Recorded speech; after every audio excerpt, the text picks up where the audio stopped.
Today on the pod, we're talking window cleaning. We've got a business that's not based very far away from where we're located here in Oxfordshire.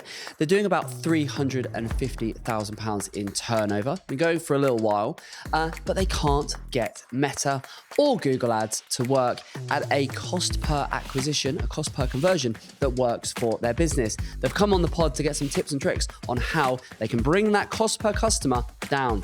That's going to be the conversation. Let's get into it. Welcome to Grow with Evergreen, the podcast designed to help you grow your business by providing practical insights into all things paid media, creative, and digital strategy. Every episode, we help home, garden, and lifestyle brands with their growth challenges by delving into their business, dissecting what they're doing, and defining a digital growth strategy they can take and deploy into their business. Let's get into it. Right, welcome back, beautiful people. As I say, today we are talking window cleaning. I've got a business called See It Clean. My guest is Phil. We'll bring him on in a couple of minutes. But Phil's business is based in Aylesbury, so not a hop, skip and a jump from where we are. He does all manner of residential and commercial window cleaning, from gutter clearing and cleaning through to internal, external windows, conservatory roof cleaning. If you need your windows cleaned and you're in and around Aylesbury, these are the guys for you. He's a really nice chap. Speaking to him just before we came on air. His business he's doing well. He's got the well set up. There's half a dozen of them in the business. But as is so often the case with these kinds of businesses, they constantly need to acquire new customers, albeit there's the customers that once they sign up, there's the nice recurring repeat. We all get our windows cleaned every few weeks, so that's good. The challenges, as I'm sure some of you will already be thinking, is, well, the average order value is not going to be huge, and therefore, to grow this business, we obviously need to retain our current clients, but we also need to be getting new clients. And you've only got to run some fairly simple math and go, this is somewhat a volume game. And so the obvious choice, which Phil's already doing, but is having a little bit of trouble, is with Meta and Google Ads, two very powerful platforms that you can get in front of your target audience. But that comes at a premium. That comes at a cost. And Phil is seeing that. He's finding it that, look, I can get my ads out there, but doing it at a cost per acquisition, a CPA that works for my business, where we actually make a margin, that's proven tricky. So we're going to have a conversation and we're going to see what he's already doing and what I would advise he maybe thinks about doing and maybe does differently. Just give you a sort of a lay of the land in terms of his business at the moment. He's doing about 30K a month in recurring revenue, which is good. 6 full-time members of staff. He's got a new trainee that he's just bringing on, that he's getting up to speed. And as he said, his big challenge at the moment with Meta, specifically, if we think of Meta ads, so your Facebook, your Instagram, he can get leads, but they're coming in at over £20 a lead. Now, if you think his average order value, his hourly rate is £22 for window cleaning. If he's paying £20 to acquire a customer, well, it doesn't take a mathematician to work out that even when you factor in the lifetime value, that's quite an expensive customer, considering not all customers are going to repeat with any guaranteed frequency. He said on average, his customers tend to either do 4 cleans a year or 8 cleans a year. I suppose it depends on how mucky your windows get. His business primarily operates within about a 30 to 40 minute radius. So owing to our audience who wants to grow with Evergreen podcast, there's a lot of, well, it's all for home, garden, lifestyle brands. That is our audience. You are our audience. And we know we've got a lot of service-based businesses that work within a very set radius. So if that's you, and if you're dabbling with Meta or Google, then hopefully this episode is going to be particularly useful for you. He's doing a similar thing with Google. With Google, he, although, and this is why one of the questions I'm going to ask him when we bring Phil on, he's doing Google, but only in a very small way. He's only spending £400 a month, £400 last month on ads in Google, which is not enough. You know, if you think about that, that's, £10, £12 a day. That is not going to cut it in Google. You're not going to get any kind of results from that.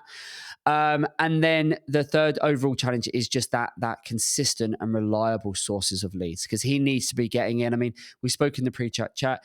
He wants to kick this business on, and he recognizes that he needs to be bringing in, dozens of new customers every single month. And for any of us in business, new customer acquisition is a challenge. It's tough. It is tough. And albeit this business doesn't start from zero each month because he's got those repeat customers, the need to constantly acquire lots of new customers is a challenge. That is, we all struggle with that. So, excuse me. So he's doing a few other things, and we're going to get into once we bring him on. He's doing a few other activities, things that we like, not just digital. He's doing some other marketing activities, which is really good. Where he wants his business to be when it's finished is a question we love to ask, because I just think it's fascinating. I think it tells a lot. If you know what your business looks like when it's finished, I think inherently you're going to build a better business and you're going to build it more quickly. He said his business wants to be doing a couple of million turnover in the next few years, sort of 3 to 5 years. So he is really going to have to put his big boy pants on and really start to kick this business on if he wants to get from where he is now up to that sort of marker in 3 to 5 years. And then he's got some questions which we'll come on to, talking about, again, much the same sort of stuff, how to do this and how to make this platform work and so on. So that's going to be the conversation. Chap's name's Phil. Darren, if you would do the honors, we'll bring Phil on and we'll get into it. Phil, my friend, are you there? Yes, I am here. Good stuff. Phil, I gave a little bit of an intro there. Do you want to just give our viewers, our listeners, a little sense of See It Clean? What is it? How long have you been going? Over to you, my friend.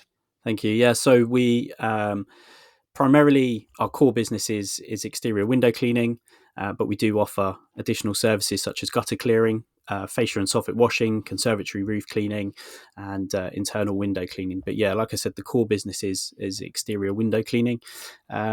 We started in September 2021, but didn't really kind of get going properly until kind of January 2022. But yeah, since then we've grown. So we've been going 3 years now, and we've had a steady, really good. I mean, steady growth. Yeah. What has been that growth? What's that look like? What did you do year 1, year 2, year 3? What's that look like? How have you grown over the years? So growth-wise, originally it was just kind of Facebook posting in local groups. We did a very small amount of leaflets, and we basically bought what they call buying window cleaning rounds. So it's very similar to business, but you're just buying essentially a database of people. Which can be very risky. And the first time that you do it, it does feel kind of very underground, like you shouldn't be doing it, because you're literally just buying a list of names and phone numbers, and it's all goodwill. And obviously when someone comes to your home, you like to know who's coming. And, if you don't know the person that's now coming to your home, you might be a little bit skeptical. So you always get naturally a drop of people around. Sure. Okay. And revenue-wise, how has the business grown over since 22 when you saw it? So what did you do year 1, year 2, year 3? What does that look like? So when I started on my own, I think year 1 was like 35 grand. Yep. Something along those lines. Sure. Then my business partner came on board June 2022. June 21. No. Okay. Yeah, I'm getting mixed up with the dates. Would have been 22? Yeah, June 22. He came on board. Yep. And then the plan was that he was still employed in a full-time job, and I would generate the leads, he'd call them, close them, and I would go and clean them, essentially. So we carried that on for probably 3 or 4 months. He then left his job, became full-time in the business cleaning, and it was just the two of us for probably the next 6 to 7 months, and then we took on our first employee. Nice. So I think second year we did, I think it was about 140 turnover. It's good. Yeah. And then our year end ended in September, and I think that turnover is going to be about 280, 290. That's the September just gone? Yes, yeah. That's amazing. Well, do you know what? At this point, I just want to say fair play, because I love that you've started a business. Like myself. We're rare breeds. They are strange folk that want to start businesses from the scratch. Bootstrap them and then go and give people jobs and sort of support the economy. So do you know what? From one sort of small business owner to another, well done, because I think Thank that's you. amazing. And if you've bootstrapped that, like I have, I think that's incredible, and just love it. I just think it's great, and that's why I love, with the pod, I love getting people on where you've just kind of taken the initiative and gone out and done it, and and the stuff you're doing, like as you said, you're going out there, you're doing leafleting, and you're sort of doing the old school stuff, and then try and leverage the online. I think we all just need to take a minute, sort of pat ourselves on the back. So, well done, you. I think that's fantastic. So that's the first 3 years. Now, think about the next 3 years. What are we trying to build? What does it look like? You want to do. You said we said in the notes that you want to build. Get up to 2 million. Yeah. In what time frame? Is that in the next 3 years? Is that 5 years? How far do we want to go, and how So fast? yeah, 2 million is kind of our end goal, and the reason why I Yep. say that is because the biggest, or one of the biggest people in the industry, he does circa sort of 2.5 million. Right. We've actually been to see him. We spent the day with him. He showed us his business. He showed us what to do, how to do it, and he's kind of Amazing. fully removed himself from the day-to-day running of the business, pays himself very Mm-hmm. well, and has a good business. So that's kind of our initial goal. Love Um, that. In what time and period? Have you put a time frame on it? ideally, the next 5 years. Okay. Um, I'm just curious, that opportunity you got to go and meet this chap that does this. How did that come about? Did you just reach out? Did you just go out to him and say, "Hey, can we take you out for coffee?" How did um, that come about? yeah, so essentially, he actually offers consulting. So you have to pay Okay. to go and see Okay. him and spend the day with him. It's not free. Right, gotcha. So Okay. Oh, there you go. But okay. yeah, But useful, was a useful exercise in doing that? say again, sorry. Was it a useful exercise doing it? Yeah, 100%. We went to, we actually booked it probably this time last year, and then we went to see him in Okay. January this year. Right, Um, amazing. and yeah, so we went to see him in January, and it was funny because we was looking back on the kind of numbers that we were doing and the targets that we'd set ourselves, Yep, yep, um, yep. compared to where we are today, and we've Sure. overachieved our target that we'd set for this year already. Right. So then we readjusted it halfway through the year, Okay. just kind of like a little bit extra. But this year obviously has been a big learning curve because taking on Yeah. multiple staff, new vans, new systems, financing as a business, whereas previously it was kind of self-funded. Um, Sure. so yeah, our kind of growth mindset from 12 months ago has exponentially grown, and that's why we want to have a big target to go Yeah, right in yeah, 5 years' yeah. time. The target's 2 mil, but the 12-month goal is to go from 300k round value to 500,000 within the next 12 Yep, months. yep, Um, yep. Okay. whereas Well, previously we'd yeah. actually said that was our 3-year goal, was to get to 500k. Okay. And what did it stem from, this conversation that you had that made you just basically think bigger? Is that where that sort of Yeah, stemmed from? yeah, Amazing. 100%. How powerful is that? I've had done similar in the past. You speak, sometimes you get an external perspective. This is always the way, isn't it? Is if you speak to someone 5 steps ahead of where you are, they will inherently give you some little golden nuggets and often get you thinking bigger. And I Yeah, think the bigger you think, the less competitive it is. Often the easier it gets because you just thinking bigger. I've gone through very much the same thing, and actually, the bigger you think, the actually fewer people think like that. yeah, Therefore, actually, things get a lot easier, and I think you make better decisions. I'm talking from personal experience here, but you make better decisions when you're thinking bigger. So I love that. I think 5 years, 2 million, amazing. And then a year from now, if we can further kick it on and be doing 500,000, love that. I think it's very achievable. But I guess your biggest marketing challenges are Meta and getting Meta to work and Google Earth to work. I mean, you're doing those platforms, they are your go-tos. Most businesses are just doing those in terms of local businesses. So I'm delighted to see that you're not just doing those, that you are doing leaflets and yeah, that sort of stuff. So just let's talk Meta, because I think, the good thing with paid media, so your Metas and your Googles and so on, is it can be very targeted. It's very scalable if you can do it with the right margins, and it's very quick to market. So if we're wanting to go right, let's keep the numbers simple. We're doing 300 run rate right now. We want to be doing 500. What can we do in the here and now that's going to start to really drive that forward? There's lots of things you could be doing. You can do. We want to do more referrals. We want to for this sort of business, you want to be out there networking more. We want yeah, to, maybe we'll double down on our website and our content and so on. And I can see you do some stuff on YouTube and TikTok, and you're doing all these things and they're all good things to do, but are they going to drive more leads now? It's going to be a slow burn for a lot of these things. Yeah. And so when we're thinking about, okay, 12 months, we need to, essentially kick on the business by 40%, Yeah. in 12 months. That's basically what you're wanting to do. What we've got to do is go, okay, we need to add some real fire into this mix to really propel that forward. And paid media is going to be a great way of doing it, so long as we can do it in a cost-effective way. So I want to just delve straight into Meta, because I think the way I'm going to be able to help you with this is to just get an understanding of what you're doing specifically on Meta and Google, and then just hopefully be able to give you some ideas and things to think about, maybe that you're not doing or that you should be doing specifically on those platforms. Because I think from what you've said and where you are and what you're wanting to achieve, that's probably going to be the way I can help you most with this. Yeah. So let's talk Meta. What are you doing? How much are you spending? What kind of returns are you getting? Just talk me through what Meta's like. Are you doing it yourself? Have you got someone else doing it? Just talk to me about what you're doing with Meta right now. Yeah, so with that, I've set up the ads myself. During COVID, before I started this business, I actually did a marketing course with Google.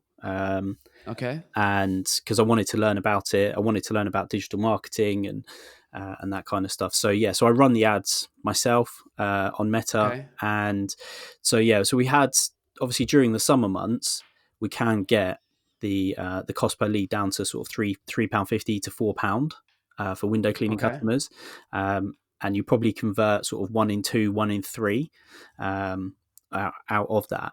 It is costing anywhere between sort of £8 to £12 to acquire a customer during the kind of summer months, which obviously when we're talking about repeatable regular work, it is obviously good returns. Now, at the moment, as I look at it, the last 7 days, it is costing us £11.40 to generate a lead. Now, we could be looking at £30 then to acquire a customer. Okay, so at the minute it's so in the summer you think it's £3 to £4 for a lead, and then you convert. So you're looking at 8 to 12 for a customer. Yeah. Okay, hold on. So and then at the minute it's 3. It's significantly so it's 11. At the minute this month or last 7 days, £11 plus for a lead. And if you continue, will you continue the same conversion rate, lead to customers? I think it will do. I think the volume of leads will just naturally slow down because of the time of the year. £30 a customer. Yeah. Fine. Okay. All right. So I mean, there's simple, realities of this business. This is to a large degree, at least from a residential perspective, seasonality. More people do want to get their windows done during the summer than they do winter. That's just a fact of life, isn't it? So we can't change that. But what are you spending? If you look back over the last few months in the summer, on a typical month, what will you be spending on Meta? So let's have a look. So if I go the 1st of July to the end of August, let's go for a couple of months. Yeah, we spent £826 over those 2 months, and was generating £4 a lead. Yeah. Okay, so why did you not spend $5,000 in that time period? Why did you not spend significantly more over that summer period? Yeah, the honest truth is that we had a staffing issue, and unfortunately, in sort of halfway through September, we actually turned the ads off because we had too much coming through and we didn't have enough people to service it. And that was part of the problem. Right. Okay. Which is have you now resolved that problem? Have you now resolved your staffing thing? Because the last thing you want to do, if you've got an account that's in full flow, whatever you can try and do, don't upset the apple cart.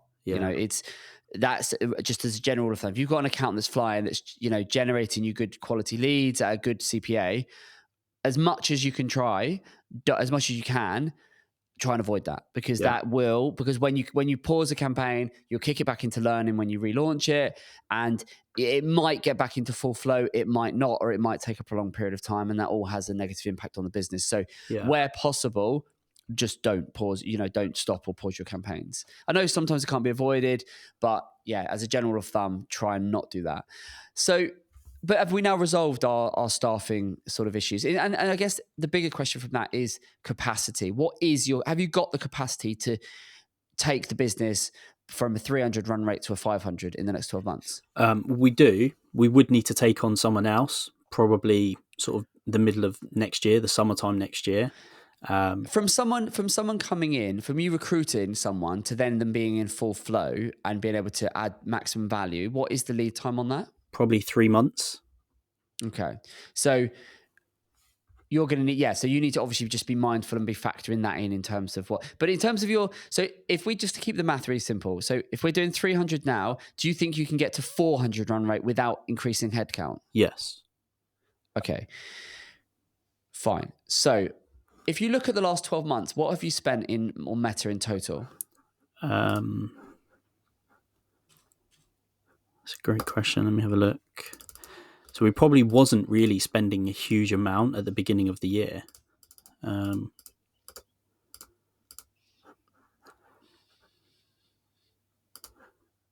So 1st of January to today, where does it show you? So on the window cleaning ad, we've spent £1,800. Okay. And is that in total? Yeah, on that one ad campaign, yeah. We have had other campaigns along. The total spend, is £3,500. Okay. And these are all local within a set radius, right? They're all within a set area. Yeah. In terms of the geography. So what is the geography you're targeting? You're Generally based in Aylesbury. within Aylesbury and surrounding villages. So we do go out as far as Bicester and then High Wycombe the other way. But right. yeah. Okay. So you've only spent 3.5. What have you spent on Google? Google's probably nowhere near, probably £1,000 if that. The thing that I've struggled with Google, obviously doing it myself, is that it's really easy to set up a Facebook ad and get as many views as you can. Whereas Google, obviously, it's a different beast, and I feel like because of it's very analytical driven, and it's like if you've done this and this, then you'll get the result. And also, but both of these, I would make the same argument for Meta. I mean, both of these platforms, they're both, if you want to, out of the box, pretty easy to create an ad and get it running. If you want optimal performance, then you need someone who knows what they're doing. And I think, because with Meta, I mean, there's simple sort of mechanics of this in terms of, if you're only spending, if in peak you're spending less than £1,000 in ads, that means you're spending, so you spend 800 quid in your peak, so you're spending 400. So you're spending, on Meta, the equivalent of £10 to £15 a day, which, even for a localized business is nowhere near enough when you factor in your average CPC. I mean, what is your average CPC in Meta? You go back to that summer period. So that's probably the easy way. If we look at July, August, what is it saying as your average CPC? So your average cost per click.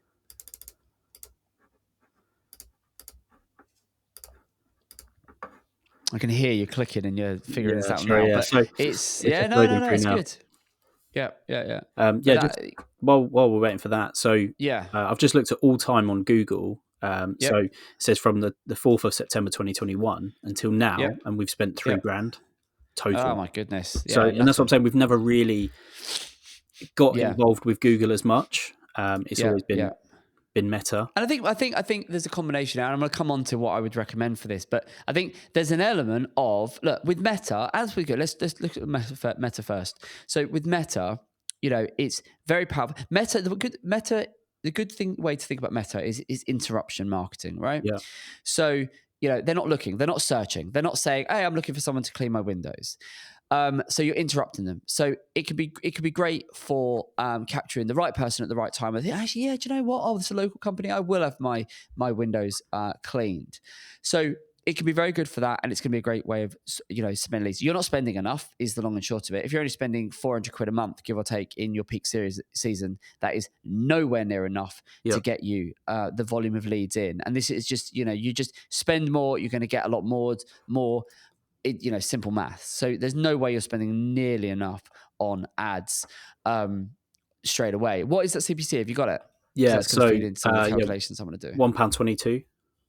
Right. So let's think about this. So if your average CPC, right, is, if on average it's costing you £1.20 odd to get a click, and you're only spending in your peak season £400-500 a month on a daily basis, that means you're spending 10, 12 pounds a day. So, 12, Yeah. no more than 15 pounds a day, which means on an average day, you're not getting more than a dozen clicks on Yeah. average, right? So a dozen clicks is just, from a dozen clicks, how many leads do we expect to get from a dozen clicks?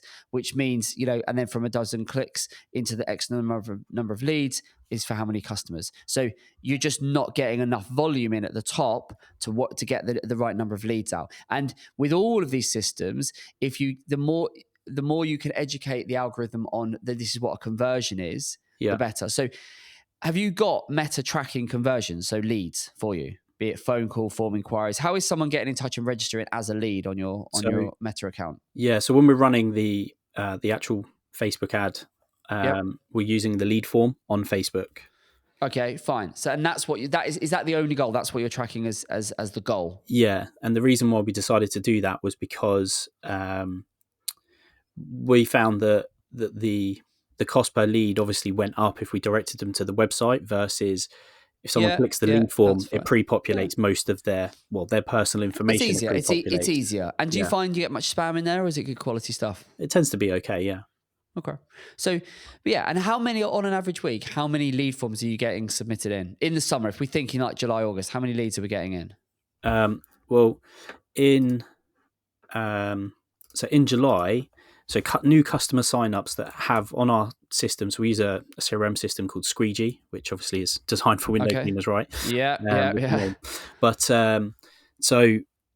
this tells us we can do a report, and it says new customer signups by month that's had at least one active job. So it doesn't necessarily mean that they're a regular customer, but they might have signed up and had a service with us. So in June we had 121 new signups, July 133, August 118, and then obviously we had the staffing issue at the back end of August. We turned off the ads, so then September we only had 57, which obviously is the issue. But that's not just coming from ads, is it? That's coming from all sources. That's all sources, yeah. But majority of what we were doing was during the summer was just Meta. Okay, fine. So so you're getting a good number of leads, but let's just think about that. Because I'll be honest, that's surprised me that it's from all sources. So we'd need to work out exactly how they were finding you. Yeah. So July to August on Meta, it was 203 Facebook leads over that 2-month period. Right. So 200 leads. Okay. Okay, interesting. I'll be honest, that's more than I thought you were going to say. Because the number, something doesn't feel quite right there to me. I haven't got all the numbers in front of me, but based on the number of clicks you're getting. Yeah. So how have you worked out? So hold on. So how have you worked out that because that's actual customers. That's not leads. That's actual customers. You're saying 203 is leads on Facebook. That's leads. Okay, fine. Sorry, okay. Yeah. So that's the number of leads that have registered interest. So they haven't actually given you money. They've just registered as intent. They've said, hey, I'm potentially interested. Yeah, is that right? They've asked for a quote. That's correct, yeah. Before we go any further, are you enjoying today's episode? If so, you'll love our other show, Tea Talks. They're short, informal chats where the Evergreen experts and I share actionable nuggets on all things paid media, creative, and digital strategy that we use daily when growing our clients' businesses. And best of all, much like this podcast, it's completely free. So if that sounds like something you'd be interested in, see the link in the description. Now, let's get back to it. How many clicks during that same period? Let's just use that as a window because I'm trying to get under. There's something that doesn't quite sit with me. So how many clicks in total does it say that you got from Meta? And then so if you go into Meta, it will tell you how much you've spent, which is the 826, how many clicks. If you look 1st July to the end of August, how many clicks? Yeah. And then it's going to also say how many, it's going to say the reach and all of that good stuff. But then it's going to say the number of leads. I want to see the number of leads. I just want to understand those sort of top line numbers. So link clicks 726. 726 clicks, yeah. What was the reach on that? Would it say reach? Does it give you reach or impressions, or what else does it give you? Impressions, 165,000. Yeah, it's just going to tell you I can't see what you're looking at. But okay, and then how many leads does it say it's tracked? 203. So you've got, and this is you in Facebook, right? You're in the business. I'm in the ads campaign. And this is at account level. This is not for a single campaign. This is the account overall. Are you only running a single campaign? Yes, yeah. Okay. Oh, sorry, All no. right. So sorry. During that time frame, sorry, I was just looking at one ad. So sorry, yeah, this is my fault. So we have had other ads in that time frame running in different areas. So should we start again with No, that? it's fine. Sorry, But this is just for one that's one. campaign, Yeah, one ad. that's just in Aylesbury. That one, Right. And what was the spend on that? £826. Right. So the overall, okay, is the overall spend a lot more than that then? Yeah, so it's the total spend for that time period is £1,283. Right. Okay. Hold on. Right. Hold on. So total spend was what? 1,200, And 80. 280. Fine. Then Okay. How many campaigns is that across? a handful, 3 or 4. Okay. There's Fine. other ads So, where we've set stuff up and then yeah. we've I not get that. done You it. tried, but but the main campaign, your champion, your hero campaign Yeah, is this Aylesbury one, yeah. that's correct. Yeah, And that has. So you're telling me that has generated. You've had 700 odd clicks from 165,000 impressions. And that is 726 clicks have generated you 203 leads. That's what you're telling me, yeah? uh, well, I was saying that, but now I've just scrolled across. Yeah. Maybe I've told you a different number. Oh no, link clicks is 726. Yep. It says clicks all Yeah. 2,684. It Okay. says This is more like it. click through Yeah. rate is 0.44%. So, sorry, 2000 what? 2000 and. 684 clicks. Right, that's all clicks, yeah. Because Yeah, the link clicks is just one of the clicks from your ad. That the total link clicks is fine. So the reach uh, is at 165, and but yeah, the number of leads is the key thing. Really, the clicks is a good to know. The main thing here is you've put £826 in the pot, yeah. and that has delivered you, according to what you're being told from Meta, 203 leads. That's correct. Yeah. Right. And of those 203 leads, do you know, you're not going to know it from Meta, but do you know in your CRM how many of those leads have translated to sales? No, is the honest answer. We were tracking it manually on a spreadsheet, and then we stopped because we were just Fine. having too many. But you think you're, where did you tell me earlier? You said you think you're, what do you think you're converting on average then? How many from those leads? Are you converting 1 in 4 leads, 1 in 5, 1 in 10? In the kind of summer months, I'd say that we were doing sort of 50%. We were closing every one in 2 customers or two leads. Sorry. Okay. So that could be, well, let's run the hypotheticals and let's see if that stacks up. So if you got 200 leads and you were converting 1 in 2, which feels high, I'll be honest. If you were converting 2, I would be very surprised if you're converting that. And if Yeah. an average, we might though. So let's say 100, if we had 100, this is only the 2-month window. I know the Yeah, it's a point of this small. is I want to try and demonstrate something. So we got 100 leads.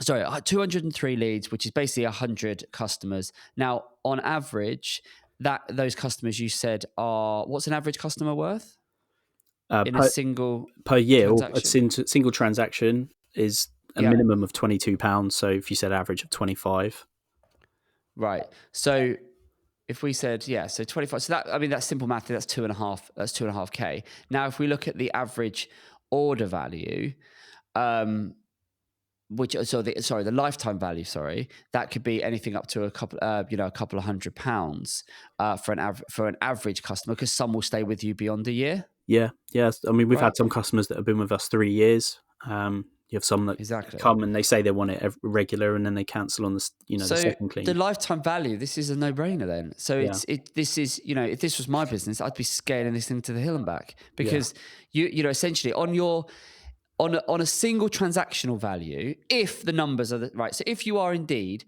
converted, if you've put 800 in that summer period, you've got 200 leads, which I'll be honest, I'm surprised you've had that many leads off that many. I mean, you're basically getting about 8%.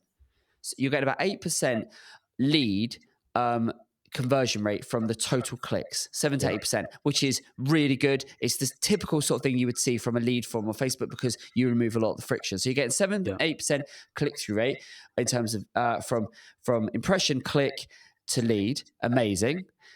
Beyond that, if you're then converting 1 in 2, the immediate value is you've spent $1,000, you've got 2.5 back. So that's a threefold increase. You spent Yeah. 826. So in the here and now, you're getting a 3 ROAS on the here and now. On the lifetime value, Yeah. it's an absolute slam dunk, It's infinite. because Yeah. it's 15, 20K, and Yeah. that's based on an £800 spend.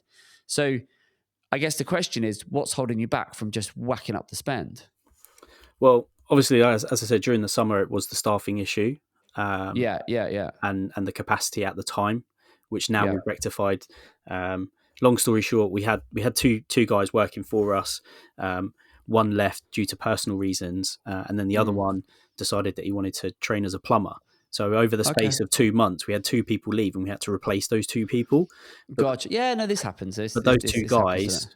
we took on as trainees, so they had no experience. But now we've Right, employed fine. experienced window cleaners. They're able to take on more work.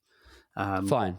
But I think through that exercise, I mean, we went a little bit deep on numbers there, but I think the long and short of it from that little exercise there is the numbers show if you can get that, if you can convert at anything like a 1 in 2, amazing, even a 1 in 3, even, to be honest, if you can do 1 in 3, if you can convert 1 in 3 leads, Yeah, then the math becomes very easy, and you can scale this thing as long as the audience is there. So for you, getting prepared so that knowing next year when spring, summer comes around, when the demand is going to increase, making sure you've got the boots on the ground, the team ready to go. yeah. I wouldn't be wary of whacking up the spend, knowing that if I can 3x my return in terms of whatever I put in, if I can convert 1 in 3 of the leads coming back, then you'll know the numbers will stack up. Yeah, and like Yeah. I said, so that obviously we had 203 leads, and Facebook was probably the only real kind of lead source that we were running in that time frame. So we wasn't doing Yeah. Yeah. leaflets. Obviously, you had the guys out in the vans and their sign written, so that always naturally picks up a couple here or there. But Sure. like I said, within that 2 month period, new customers added to the database that had one job completed was 251. So Right. like I would probably confidently say that maybe 50 of those customers didn't come from necessarily like one lead source. That might have just been Sure. where they've Sure. seen people out and about. Yeah, and that's always going to be the case. So That's why that we live in a data-driven world. yeah, So I think so. Yeah, so that's fine. I think so. When when the sun shines, make hay. Don't be afraid to whack up the budget. Next year as you yeah, really, because I think the numbers very easily. If you look at the lifetime value, that makes a lot of sense. Other things to just be thinking about then. So with Meta, are you doing retargeting? Have you got the pixel on your website? Are you retargeting, staying top of mind? Are you leveraging audiences and stuff like that? so I believe we have the pixel on the website, but we're not running any form of retargeting ads. It is literally just that one key ad. But that key ad, have you got audiences set up to capture those people that you've pixeled or not? I believe so, but You I'm need not to so be sure. definitely sure on that, Yeah, because what you need to make sure you're doing, if you're getting that volume of interest, what you want to be doing is capturing those folks that have engaged, that have read the ad, that have engaged with the ad, that have maybe clicked the ad, that have been on the website. You want to be pixeling those people so that you can retarget them, so you can basically stay top of mind with those folks. That is an absolute must. You need to, as soon as you finish this podcast, you need to go into your Meta. Well, you're on it now. You need to go into your Meta account. You need to drill into the ad sets and make sure that you are looking at and you have got the audiences built in there that are not just in this location and so on, but yeah, actually you are pixeling the folks that have been on your website, that have engaged with any of your content on socials, on Facebook and Instagram, because that is just a great way of remaining top of mind for the people that have already essentially raised their hand and said, yeah, I'm maybe interested in this. yeah. Because we've just said the link clicks on that Yep. were, all the clicks were 2,684. Yeah. So does that mean that someone's clicked on the ad, they've maybe gone to the form but not completed it? Yeah. Well, that's all those people. Well, yeah, absolutely. So So we've but lost no, but 2,200 people there that we should have been exactly that. retargeting to. Exactly that. Yeah, Right. And beyond that, you've got 160 odd thousand people that have, or within your, I'm having to assume you've got the audiences, the demographics and the geo set up correctly and so on. But that if you have, that's 160,000 people that have seen your ad, yeah, haven't necessarily engaged with it, but because you're not retargeting them, you haven't got the pixels maybe track, the audience is set up, you're not, you haven't got the benefit now of being able to go back out to them and say, hey, we're still here. Like, did you want to, get that booked in? So it's a very, very simple yet very effective way of engaging and re-engaging those folks that have raised their hand that are potentially interested. So just do a bit of homework, get someone to help you, but making sure that Meta becomes infinitely more powerful when you know you're doing retargeting. For every single one of our clients, without fail, we are doing retargeting because it's a great way of remaining top of mind and just keeping yourself back out there. And then when you've got promotions or seasonal offers or you're doing a special or anything, you can just put that ad in front of them. So Right, okay. Meta these days is amazing for retargeting and amazing for geographically targeted prospecting, i.e. we're going after people like these. So you have your customer avatar in mind in this location. It is interruption marketing. So there's not necessarily the intent there. They're not looking, but you can pop up and say, hey, are you thinking about getting your windows cleaned? If you are, we're local. This is what we do. So the audience and the retargeting is key. The other side of Meta, which is absolutely vital, is the creative. And you said on before we came on air that you just have a single image ad and it's a bit fatigued and so on. So you need to build out your creative. If you can, you need to vary the creative so you don't get that ad fatigue. Motion graphics, video, doing more with the creative is how is going to make or break your ability to stand out and really the success of how you're going to perform in Meta, particularly as you want to scale. Yeah, it's weird because I'm in a group of like a WhatsApp group with probably 10 other window cleaning companies in the UK, and obviously when we was having some good success with the ad, they all asked for the creative, and I sent it to them, and so my face has been probably around most of the UK throughout the summer because they literally used my face as the image. Why would you do that? Why would you give all your? I suppose you're not in their areas. No, we're not in the areas, and obviously it's like a group of us to kind of help each other, motivate each other, support and stuff like that. So yeah, although the ad is plain and simple, obviously window cleaning is a traditional business, right? So majority of people they only find a window cleaner because someone knocks on their door or their neighbor knows someone, and we've tried to go different with that, with the digital side of it. Yeah. I'm not saying overcomplicate it, but you need to bit of variety wouldn't hurt. So, I think you can split test. This is the beautiful thing with Meta. It's very, very easy to split test. So you've got an ad and you've got a proof of concept ad. You've got an ad and it works. So experiment by putting other ads into the mix. You might get something that just falls flat, doesn't work. Fine, get rid of it. You might have others, and there probably will be other things that you can trial and test. You think, well, actually, this really does work. So I think experimentation is key. Creative. So trying different things. Maybe try a different ad. Maybe try, if you've got an idea that works with you, put your face on it and this, that, and the other. Try that. Try a different image. Try a different call to action. Try a different message. Mixing it up. Put different locations on it. I've not seen your ad, so it's hard for me to give any specifics. But just experimenting with your creative is a really great way of being able to, test the market, see what the reaction is, see how people fare. So I would definitely be doing more with creative. I think you're missing a trick there if you're just being reliant on one ad. Even if in the past it has worked, as you say, we all see ad fatigue. We see the same ads just coming up again and again. You've got to keep it fresh. So I think experimenting with, retargeting and fresh creative to experiment with. Don't turn off your existing one that's working. Absolutely don't turn off. Add a second ad into the mix. Give it the option. Okay. Give it a second and a third, and then just let it run and experiment and see. So would you say that video is better from an ad perspective than a static image? I'm not going to say either's better. I think you need to experiment. Okay. So I think, we do a lot of video. Darren's chomping at the bit to come in on this, but we do please come in. We do a lot of video for our ads. What I'm biased. God, you are massively incredibly biased. Your ads are really good. I would say that video is better, but I don't know necessarily in terms of from the ad side of things. I would never say over anything that Aaron is going to say on this. In terms of just a general sort of outlook of social media and that side of things, and video usually performs better. Yeah. Videos, because you can say so much more with a video. So video is amazing. We love video. We do a lot of it. But for most of our clients, we've got video, we've also got still image. Yeah. We've got We got always still do a image. mix. We've got always do a mix. carousels. Yeah. We've got reels. You know, we've got a mix, and I think variety is key. You know, no marketer should sit in front of you and turn around and go, "Yes, you definitely need to be doing this." I can give you recommendations, say, "Well, this is what's working for us. This is what's working for our clients. This is what we're doing." Yes. But ultimately, experimentation is the name And of the game. there's that classic saying. Go on. It depends. It depends. Yeah. Well, exactly. That is the marketer's saying.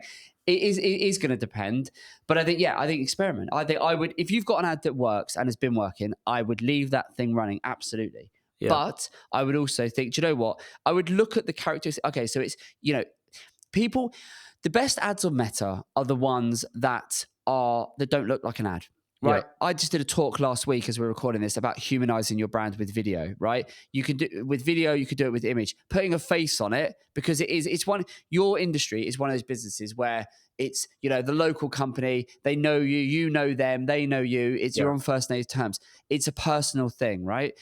Someone's letting you into their property effectively. So, you know, tapping into that whole kind of, this is who I am. Hey, I'm Phil. I'll be a local winner. Great. That is, you know, I think that works, and that's probably why it's resonated. Yeah.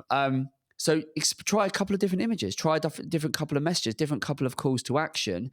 And then if you can, you know, you could create, I mean, again, you can go on Facebook's ad library and you can see what others are doing in your space. You could get your phone and create a little ad, you know, if you needed to do this without any cost, you know, yourself, that's a little, hi, this is who I am. This is what I do. This is where I do it.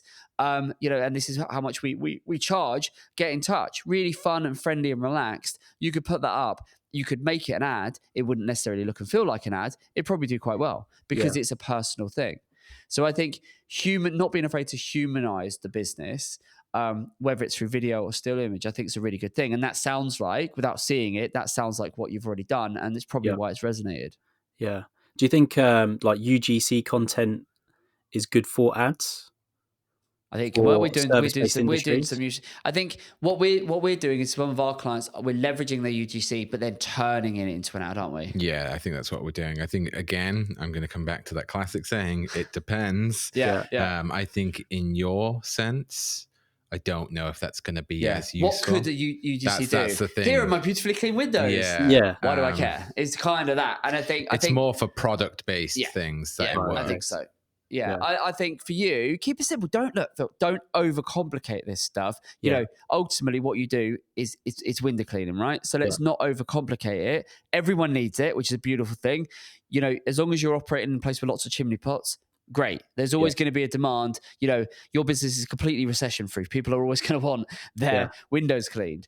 So it's, what you've just got to do is you've just got to get in front of people. So I think using retargeting and then trying different creative means you're going to keep it fresh. And the retargeting piece means you're going to stay top of mind with those 160,000 people that you maybe showed your ad to once or twice, but you haven't showed it to them again, even if they engaged. You know, those 2,300 people that clicked but didn't in that time period, there were 2,600 people that clicked your ad.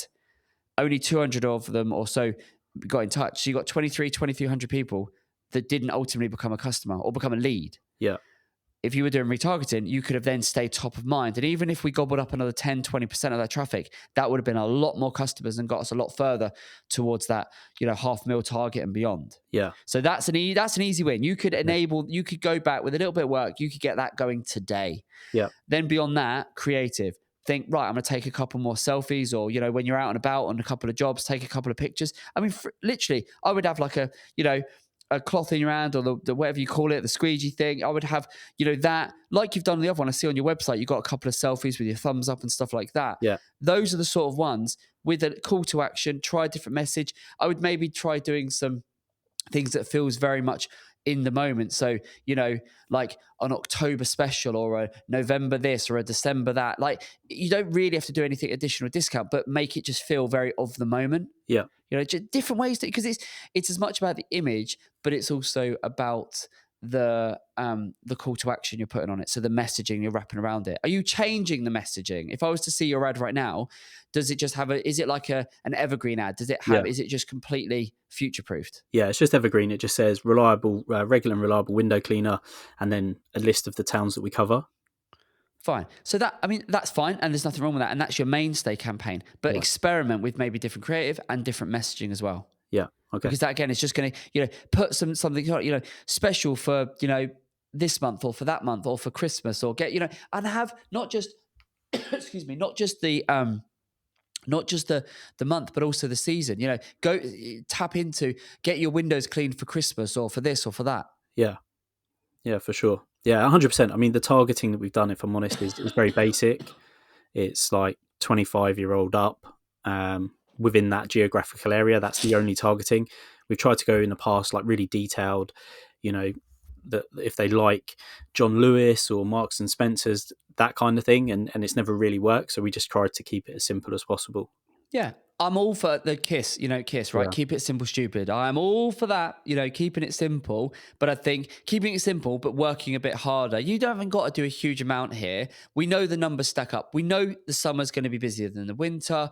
But equally, if we're not spending enough, we're not speculating enough, as long as you've got the capacity to do it, you need to push more into ads, because your average order value and crucially your lifetime value means that if you can convert 1 in 3 leads to customers, all of your numbers stack up based on everything you've told me. As long as you can convert. Now, if you start getting to the point where, okay, we're only converting 1 in 5, 1 in 6, 1 in 10, then we need to recalculate things. Yeah. But if you can be, continue to spend your ads and then see, right, how many leads are we getting in? And are we converting 1 in 3 of those based on your hourly rate, your average order value, and factoring in your lifetime value? All of your numbers make sense. There is enough margin there. You can make that work based on everything you've told me. So it becomes, have we got the capacity to do it? You're going to have to invest in the people to do the work. Yeah. And then it becomes, right, from a Google perspective or a Meta perspective, what is the low-hanging fruit? Retargeting, no-brainer. Experiment with your creative. Go and create a couple of other ad versions with a couple of other messaging. Try a couple of different images. Yeah. And then from a Google perspective, we've not really spoke about Google, but from a Google perspective, again, hugely powerful. So long as you're doing it locally, very, very specific areas. Yeah. I think that's a no-brainer. And you can get, but the great thing with Google is there is, unlike Meta, there is search intent. So you will only show up if I'm looking. Now, again, like with Meta, you're going to have to experiment. But if you can get Meta to work, if you can get Meta to work, you can definitely get Google to work. But you'll need to spend more on it to give you a budget, because the clicks will be more expensive in Google than they will Meta. If you're paying $1.22 on Meta, you will probably pay at least £2 for a click on Google. But there's search intent. People are actively looking. And the good thing is with Google, it takes a bit more work. You can target specific town, cities. You can even target postcodes. Yeah. So again, what you could do, it takes a bit more work, but you could identify key areas where you frequent quite regularly. You could target those postcodes. So when someone is actively going onto Google saying, hey, I'm looking for a window cleaner. And again, you keep the search terms, window cleaner, window cleaning, plus location, all of that, dump all of those into a very simple campaign. When they come up, you take the same sort of word and you're applying on Meta. This is what we do. This is where we do it. This is how much it costs. Here's our contact information. Yeah. You need to connect your Google business profile to your ads so you can show, so it reinforces beyond the ad text. It will reinforce, we're local. We're based in Aylesbury. This is our phone number. These are our opening hours. This is this is all the key information you need on top of the call to action and the visit our website. Yeah, so we have been working on the map listing on Google. So I've been doing 2 to 3 updates every week. And good. Connect that to your ads. Keywords. Have you connected that to your ads? Your Google ads? I believe so.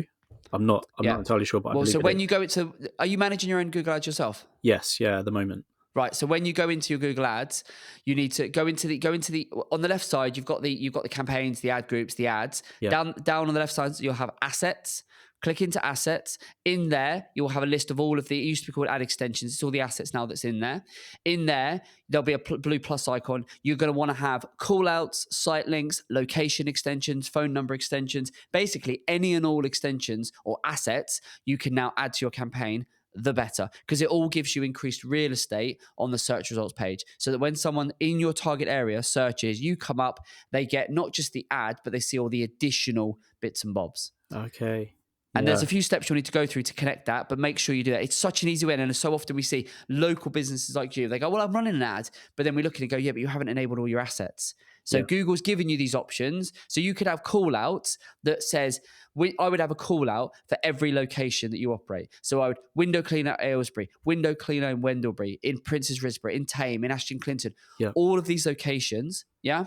And you have each of those as a call out, because Google won't show all of the call outs at the same time. It will choose the most relevant one. Yeah. And so if I am based in Tring and I search for window cleaner in Tring, and then the advert says that, but then the call out extension says, yeah, we're based in here and we specifically do this in Tring. It's again, and then I can see the phone number, then there's a call to action, etc. It all just stacks up. Yeah. Then you can have all your statements like, complete satisfaction guaranteed, this review, that review, 5-star rated. All of those things should be in your assets. And I'll bet you, without even seeing your account, I'll bet you're not doing half of them. Yeah. Yeah. So add all of those in. That will make, and then you're going to need to spend more on Google Ads. Make sure it's super localized and targeted. And again, remember that again, as long as the math will work, so you'll probably have to look at what you convert, but your conversion should be pretty good from inquiry to lead, because they're actively looking. So that's a plus.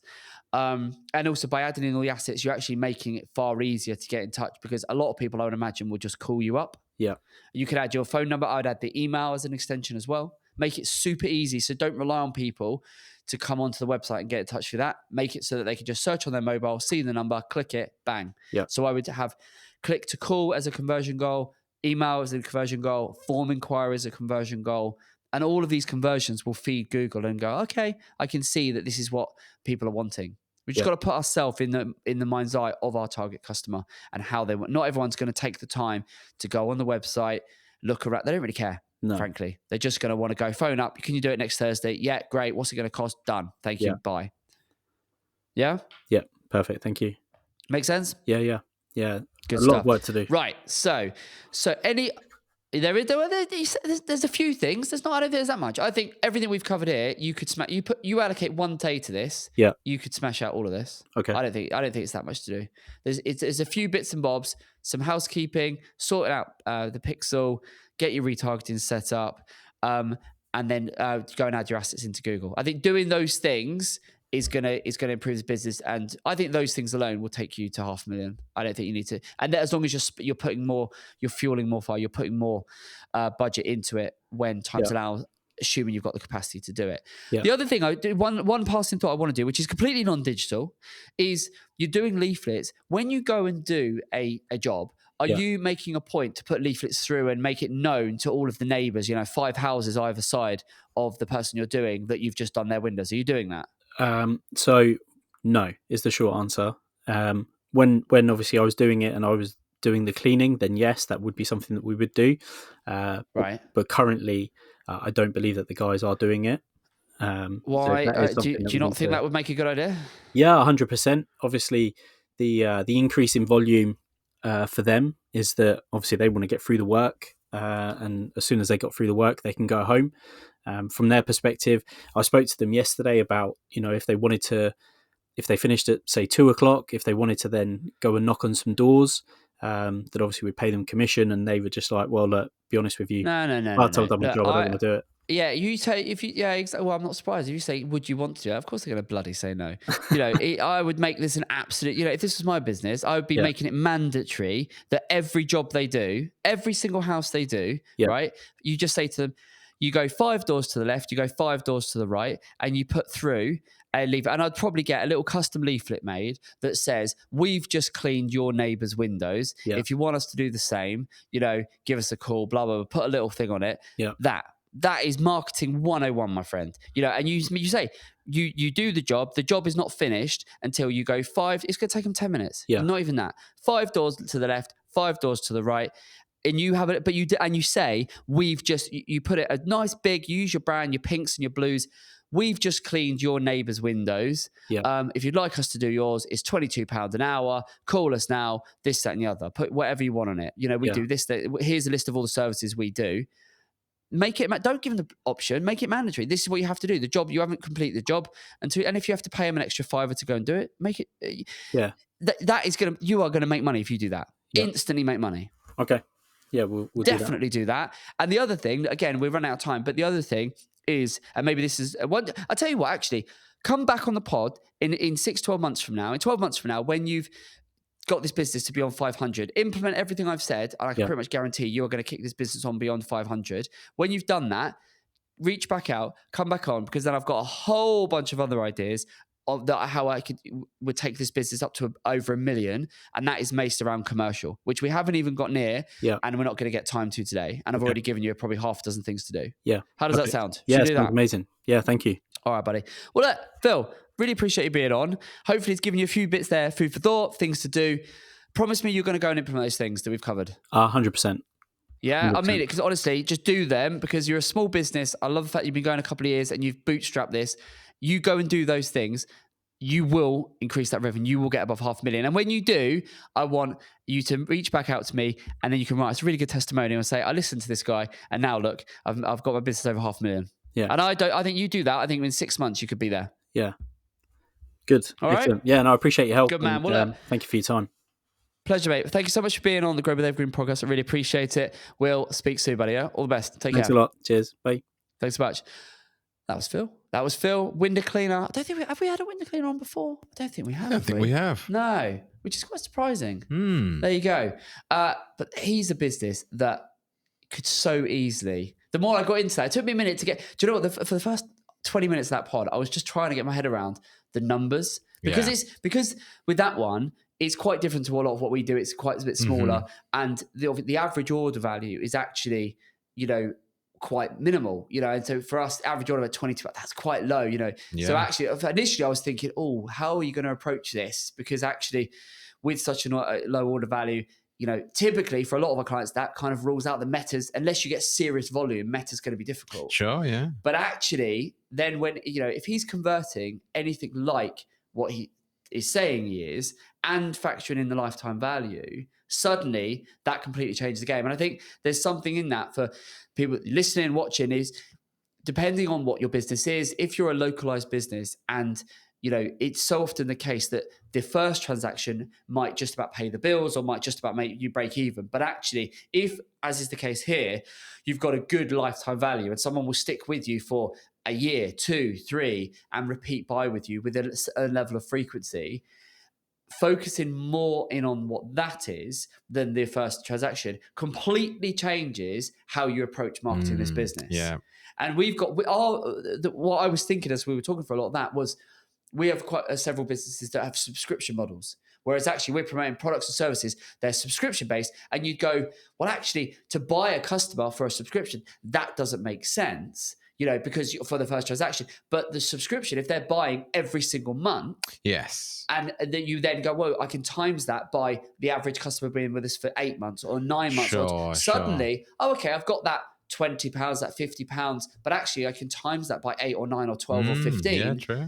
Suddenly the numbers, you go, well, actually that customer on average is worth £1,000, not £50. And I think in this case, that is another example of a business like this. And I think there'll be others that will have businesses where you actually think about the lifetime value, not just the immediate customer value. That's it. And if you do that, I think it can make you thinking about your marketing and what you can invest in it, and frankly, what you can afford to buy a customer. Very, very different. So, yeah, little something else. A nice, but a different way. That one, I like that. Very different. Interesting. Nice, very nice. Well, look, we'll wrap this up here. Thank you, as ever, so much for joining us. Hope you found this one useful. If you would like to come on the pod, if you've enjoyed this, and whether you're a service-based business or a product-based business, whether you're doing your first $250,000, $500,000 turnover, or you're doing 5, 10, 20 mil or beyond, if you want to come on the pod and discuss marketing challenges, what you're doing well, what you're not doing so well, what you could be doing better, or just have a bit of a geek off about Meta ads, Google ads, YouTube ads, Pinterest ads, whatever you're doing, I'd love to have a chat. So if you'd like to apply, we are about to release yet more dates for the next couple of months. So now's a good time to get in. You can apply on our website. You go to theevergreenagency.co.uk/podcast. You can apply on there. And while I'm in the groove of plugging things, I'm also going to mention our other shows. I haven't done that for a while. Get it in there. Should I? Well, let's do it. Why not? What else have we got going on? This is where we need a little jingle. We do, yeah. What else does Evergreen got? We've got so much. So I think what we need to do is we'll talk about. I'll give our our Tea Talks little mention. There you Tea go. Talks. Because we've done so many Tea Talks now, haven't we? Yeah, well, I mean, and I can say, if you're wondering, what does that man look like? Who are those sultry tones? Yeah, we hear his voice all the time, but we never get to see him. Exactly that. Head over to Tea Talks. There you go. Yeah, you can find it on every YouTube. time. You can find it. You can find it on YouTube. You can find it on our blog. But yeah, Tea Talks are 15, 20-minute chats with myself, Darren. We're soon to be getting more of the Evergreen team. They finally coming round to the idea that actually they don't want to be quite so camera shy. I'm getting less FaceTime. A little bit, maybe. Maybe I'll get less FaceTime. You can do it. Yeah, let's do that. I'll take a breather. But yeah, Tea Talks. And then we've got Evergreen Uncut. If anyone is watching, if you like the pod, if you like what the Evergreen Grow with Evergreen pod's about, and actually think, quite like these guys, like what they're up to, I would implore you to go and check out our YouTube, our website for our Evergreen Uncut. It's basically our agency behind the scenes series. We're bringing behind the scenes what we're doing, how we're doing it, where we're doing it. So there you go. Tea Talks, Evergreen Uncut. There are 2 additional series that we do for free, that we share with you lovely people alongside the pod. So if you haven't checked those out, do that. I think I'm just about done selling. Although I say selling, it's all free. It's all free. So we're just It's a steal. It's a steal. We're the gift that keeps on giving. So there you go. Right, we're going to wrap this one up and we'll see you on the next one. Take care. If you enjoyed this episode and want to see more, well, on the left side of the screen, you'll find a video that YouTube has hand-picked just for you. On the right, you'll find our latest video hot off the press. And don't forget to share your thoughts in the comments, subscribe, and hit that notification button. Thanks for watching.